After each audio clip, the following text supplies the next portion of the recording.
তোমার দলের চাকা উপরে আছে বলে আলেমদেরকে ধরতেছো, মুসল্লিদেরকে ধরে ধরে জেলে ঢুকাচ্ছ। সময় আসবে এমন ইন্দুরের কত অপমান পালবার জন্য। দেশের অন্যতম ইসলামিক স্কলার, দুইবারের সংসদ সদস্য ও জামায়াতের তৎকালীন নায়েবে আমির ছিলেন মাওলানা দেলাওয়ার হোসাইন সাঈদী। তাকে মুক্তিযুদ্ধকালীন মানবতা বিরোধী অপরাধের মামলায় আন্তর্জাতিক অপরাধ ট্রাইব্যুনালে মৃত্যুদণ্ড দেওয়া হয়েছিল। পরে এ রায়ের বিরুদ্ধে আপিলে তাকে আমৃত্যু কারাদণ্ড দেয়া হয়। সাজা ভোগ করাকালীন 2023 সালের 14 আগস্ট কারা হেফাজতে হাসপাতালে তিনি মৃত্যুবরণ করেন। মাওলানা সাঈদীর মৃত্যুর পর বিভিন্ন মহল থেকে নানা অভিযোগ ওঠে। তার ছেলে মাসুদ সাঈদী অভিযোগ করেন যে তার বাবাকে পরিকল্পিতভাবে হত্যা করা হয়েছে। তিনি সরকারের বিরুদ্ধে অভিযোগ করে বলেন, সুস্থ অবস্থায় কারাগারে থাকা অবস্থায় তাকে হাসপাতালে নেওয়া হয় এবং সেখানে ভুল চিকিৎসার মাধ্যমে তার মৃত্যু হয়। 2023 সালের 14 আগস্ট একজন সুস্থ মানুষকে কারাগার থেকে টেনে এনে হাসপাতালে নিয়ে আসলেন। আপনারা অ্যাম্বুলেন্স থেকে যখন আল্লামা সাঈদী নেমেছিলেন, তার হাসি মাখা মুখটা আপনারা দেখেন নাই? কি সুন্দর জান্নাতি হাসি। মাত্র 7 থেকে 8 ঘন্টার ব্যবধানে তারা তাকে পরিকল্পিত হত্যা করল। জীবন মৃত্যুর শেষ সময়ে এসেও মাওলানা সাঈদী ও তার পরিবারের সাথে পাশবিক আচরণ করে হাসিনা সরকার। পিতাকে শেষবারের দেখার ইচ্ছাও পূরণ হয়নি অভাগা পুত্র মাসুদ সাঈদীর।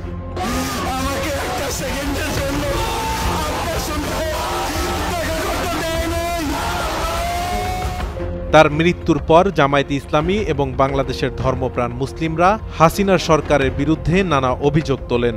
তারা এটিকে জেল কিলিং হিসেবে অভিহিত করেন এবং এর সুষ্ঠু তদন্তের দাবি জানান। সেই দাবিকে এক তুড়িতে নস্যাৎ করে দেয় শেখ হাসিনা। এদিকে 1971 সালে সংঘটিত 20টি মানবতা বিরোধী অভিযোগের মধ্যে 8টি অভিযোগ সন্দেহাতীতভাবে প্রমাণিত হয়েছিল দেলাওয়ার হোসাইন সাঈদীর বিরুদ্ধে। এর মধ্যে 2টো অপরাধে সর্বোচ্চ শাস্তি হিসেবে তাকে মৃত্যুদণ্ডের আদেশ দেওয়া হয়, কিন্তু আদালতের এই রায়কে অপ্রত্যাশিত হিসেবে উল্লেখ করেছিলেন সাঈদীর আইনজীবী আব্দুর রাজ্জাক। তখন তিনি বিদেশি গণমাধ্যমে জানিয়েছিলেন, যেসব অভিযোগে মাওলানা সাঈদীকে মৃত্যুদণ্ড দেয়া হয়েছে তার সবগুলো অভিযোগই মিথ্যা প্রমাণ করতে সমর্থ হয়েছিলেন। প্রসিকিউশনের সকল সাক্ষ্য প্রমাণ আমরা মিথ্যা প্রমাণ করতে সমর্থ হয়েছি। তারপরও কেমন করে আদালত এই রায় দিলেন তা আমাদের বোধগম্য নয়। বাংলাদেশের মজবুত ইসলামিক সংস্কৃতিতে আঘাত করতে হলে এর স্তম্ভে আঘাত করতে হবে। তাই আল্লামা সাঈদীকে 2010 সালের 29 জুন গ্রেপ্তার করা হয় ধর্মীয় অনুভূতিতে আঘাত হানার এক হাস্যকর মামলায়। কিন্তু তার বিচার হয়েছিল তথাকথিত যুদ্ধাপরাধ মামলায়। আল্লামা সাঈদীকে যুদ্ধাপরাধ মামলায় গ্রেপ্তার করার মতো প্রমাণাদি হাসিনা সরকারের হাতে ছিল না। তাকে এভাবে অন্যায়ভাবে আটকে রাখায় মুসলিম উম্মার ক্ষতি হয়েছে বাংলাদেশেরও। এখন প্রশ্ন হচ্ছে, শেখ হাসিনা কেন এই নাটক সাজিয়েছিলেন? শেখ হাসিনার বুদ্ধিদাতা, পরামর্শদাতা ও শেখ হাসিনার গডফাদার ভারতের প্রেসক্রিপশনে বাংলাদেশ থেকে তারা ইসলামকে নিশ্চিহ্ন করতে চেয়েছিল। বাংলাদেশে নিজের শাসন কায়েম রাখতে হাসিনাকে তাদের কথা শুনতেই হতো। সে কারণে বাংলাদেশে ইসলাম প্রতিষ্ঠায় সকল দলের নেতাকর্মীদের গ্রেফতার করে কারাবন্দী করেছিল।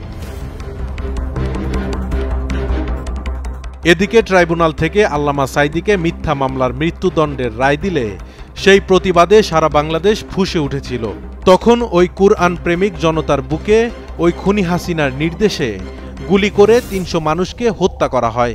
5ই মে শাপলা চত্বরে এই দেশের শ্রেষ্ঠ সন্তান আলেম সমাজ একত্রিত হয়েছিল নাস্তিকদের বিচারের দাবিতে। তখনও ভারতের প্রেসক্রিপশনে খুনি হাসিনা রাতের আধারে হাজার হাজার আলেমকে গুলি করে হত্যা করেছিল।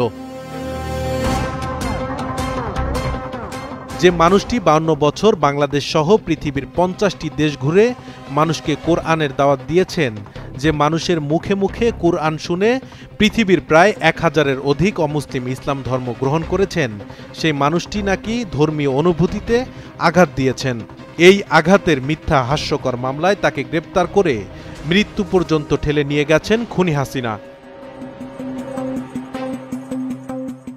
তবে শুধু আল্লামা সাঈদী সাহেবকেই নয়, বাংলাদেশের অসংখ্য আলেমকে গত 15 বছরে গ্রেপ্তার করে হাসিনা সরকার প্রমাণ করেছেন তিনি তার পিতার মতোই ইসলাম ও আলেম বিদ্বেষী।